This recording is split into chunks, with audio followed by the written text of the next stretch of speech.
Chelsea 2, West Ham 1. And now we are top 4, 2 points of Man City and Newcastle. And if somebody asked me what made us win this game, it's just one word: desperation. I could see the desperation in Maresca, I could see the desperation in the players. Like, they reached a point where they wanted that win. And that's what I've always been telling people, that we have really, really talented people in that team. That if they want to win any game, and I'm saying any game, be it versus Madrid, be it versus Man City, be it versus Arsenal, be it versus Liverpool, they will do a number on any team. Like, we have such talent. I've always said, leave the striking alone. Of course, we have a problem with the striking, but every other point, every other position in the field, we have the right people to win the league if they want to. Okay, now that doesn't mean like we played really well in that game. Of course, we started playing the same way we usually do, trying to score the first goal, and we didn't. And I think I'm happy that we did not, because if Maresca was going with the same plan, we would have scored and then tried to defend the whole game. And then West Ham would have scored and it will end either as a draw or getting defeated, but we did not. And the first two chances, and I will go, let me just go and show you. You can see here, Chelsea is green. Up here, where is it? Up here. Chelsea is green, West Ham is blue. You can see by the attacking, we call it attacking phases. You see how we started the first, of course, we hadn't settled for the like 10, 5, 7 minutes, and then we settled into the game and we pushed it until like 18, 20 minutes, and then we had some changes, and then West Ham really had their moment, and then we took again, had our moment. But then when first half was ending, they scored, and it was Colwill giving a blind back pass to, was it even a back pass? Like, he was trying to pass to Caicedo, but blindly. And Bowen got the ball and he scored, and you couldn't. And in my last video, this is what I was saying, like, we have been conceding all these goals from individual mistakes, and we have always come to accept it. It was Sanchez, and we say, oh, take Sanchez out, and then we took Maresca took Sanchez out, and then the other person making the mistake is now Colwell. And I'm saying these are things that are avoidable, but in such a team, we have not gelled to the extent that there are people to cover other people's mistakes. We have not really realized that, I don't know how to say it, but we are not in a position where we can recover from a mistake at defense. We don't have the keeper to really save, because of course other teams usually make that mistakes. I've seen Liverpool making such mistake, but you see Alisson is there and he always cover up for Van Dijk or these other guys' mistakes. We don't have that keeper right now. But again, I'll say we have a strong team. We just don't have that world beaters in the goalkeeping and in the striking position. But we still can fight for the league, or we still would have fought for the league if we would have not like lost those games. And then we went to halftime, came back, and I think it was desperation from that point. And you could see with the earlier substitution that Maresca did,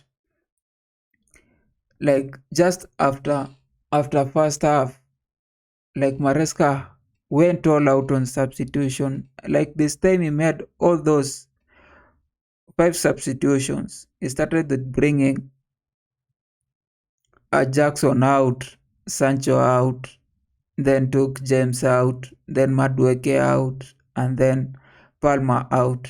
And all those you could see whenever any person was brought on, like when Neto and Guios were brought in, they started like really, you could see them like really struggling to get that win. Like it was desperation from everybody. Like it was everybody giving 100%. You'll see a Gui running, Neto running. And this is the other thing that I noticed in the previous games. Whenever somebody was substituted, like you'll see Jackson being substituted, and then you will see in the facial like he's throwing tantrums, or he's looking like he doesn't want to go out, or asking, why are you taking me out? This time I did not see it in anybody. Like Jackson was substituted and he was running out. Sancho was substituted and he was running out. It's like every person doesn't want the blame anymore. Everybody, even when James was substituted, he was just so quick to give out the armband and go out. Like nobody was trying to like really become bigger than the team. Everybody could see that if they are needed to go out, if they have not performed the same way they should, because if you are given 45 minutes against West Ham, you should be, if you are a striker, you should have created something, scored something, given an assist, created a chance, and they were not doing it. So that's one thing I noticed with them. And the other thing was that what we have always been saying, him becoming, he was always that nonchalant, or trying to just wait at the technical bench until 80th minute, until the game is well out of our hand, before he tries to go out there, try to push people to attack, push people to do whatever he wanted. Last time I was doing that. Last time I was calling people out. Last time I could see like the passion. I could see he's also feeling what we have been feeling these previous games. Like he's feeling like if he loses this game, then it's not as good as we thought he was. So that's what happened. And then Caicedo, as always, played so well, became the man of the match. Cucurella, James, and Cucurella was inverting. And when Kunku came in, he, he started overlapping. Like he started playing as a winger, and Kunku was playing in that 10 role. I don't know how you call it, that sub 10 role, like around just beside the 10. And Nico did not do anything notable. Even when he came in, he didn't do anything notable, but he was running. And sometimes that is always what people expect. That is always what fans expect. Like you might not be doing anything, you might not score, you might not do what everybody, you might not do everything right. But if you give your all, if you keep running, if you keep working the way people like Gallagher used to do, like you prevent a lot. And I have even seen this in online, people saying like Enzo Enzo has not been good defensively, like he has not been working, doing the right tackles, but the same zeal that the Enzo plays in the first minute is the same zeal that the guy plays in the 90 minute. Like he always pushes himself, and you could see like he sometimes gets a lot of yellow cards. Even in the last game, he got a yellow card. Yeah, but it's because he keeps pushing himself. He keeps trying to make those tackles. He keeps going back. He keeps running in front, running back, and that's what you usually expect out of any player. Otherwise, this is the expected team, because we didn't. Yesterday was also the deadline. We didn't sign anybody. We signed a 19-year-old midfielder.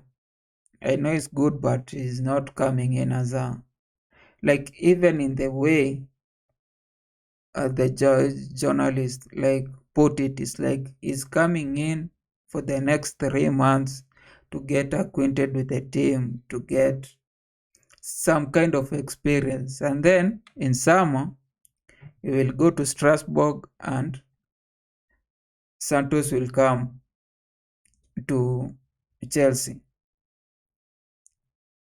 So meaning the hierarchy doesn't even think he's going to play as a sub, or is going to be like a real part of the team, which means this is the lineup, this is the squad that we have to accept until the end of the season.